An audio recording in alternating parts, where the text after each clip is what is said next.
Hello to everybody across the entire world. Tio Mr. CeaseFire Hardiman coming to you live again, hot off the press, with a true violence interruption story. Episode number 7. I titled this story, Baby's Mama Drama, if you get the drift. I decided to take my sunglasses off as I tell this story because I wanted people to know that I'm a real person. So what happened here is I received a call from a young man that happens to be a Cook County correctional officer. He informed me that his son, who was 21 years old, had stolen his revolver to go and confront his girlfriend's new boyfriend. This is a very chaotic story, everybody. So he provided me with the address of the girlfriend's apartment and everything, and the young guy was on his way to confront his girlfriend's new boyfriend. So what happened earlier that day, let's play the tape back for a second. The young man had stopped by Walmart to purchase some clothing and some Pampers for his newborn son, but when he stopped by his girlfriend's house to drop off all the belongings, her new boyfriend answered the door with a gun in his hand, and what he did is he shot the gun up in the air to let the guy know he meant business.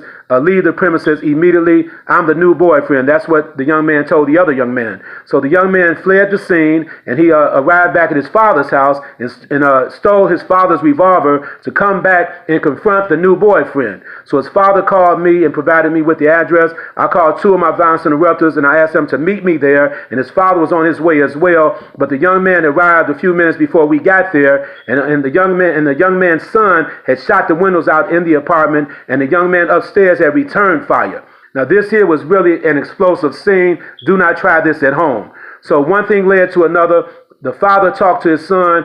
He had to console him. We consoled his son as well because his son was crying crocodile tears. I mean this because he was dealing with a heartbreak. He did not know if the young baby was his son or not, and he had been shot at. The other guy shot at him earlier that day. So his father took care of him. He turned over the gun to his father, and I knocked on the door, and surprisingly, the young lady allowed me to come upstairs to talk to the young man that was her new boyfriend. And the new boyfriend told me straight up, he said, look, man, the bottom line, this is my girl, this is my baby, and if the guy thinks this is his son, he should take a blood test or whatever the case may be, and we'll deal with the facts once they come out. But for right now, this is my girl, period.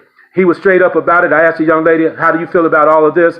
She said, she said what the new boyfriend said. So I had to go back downstairs and share this information with the young man and his father. So the young man said, okay, whatever the case may be, but you can really truly see the young man was hurt on the highest level. So we successfully got a chance to mediate this conflict on the front end. Nobody had to go to jail. Nobody had to go to the cemetery. But in the meantime, I hope they can go to the Marby show or something and find out if the child is the new boyfriend's child or the young man that shot the windows out. So therefore, episode number 7, we successfully mediated a potential conflict that could have turned deadly on the front end. And I would like to thank everybody for subscribing to my YouTube web series. And thank you very much. And you can also visit my website at violenceinterrupters.org. Peace. Episode number 7, Baby's Mama Drama.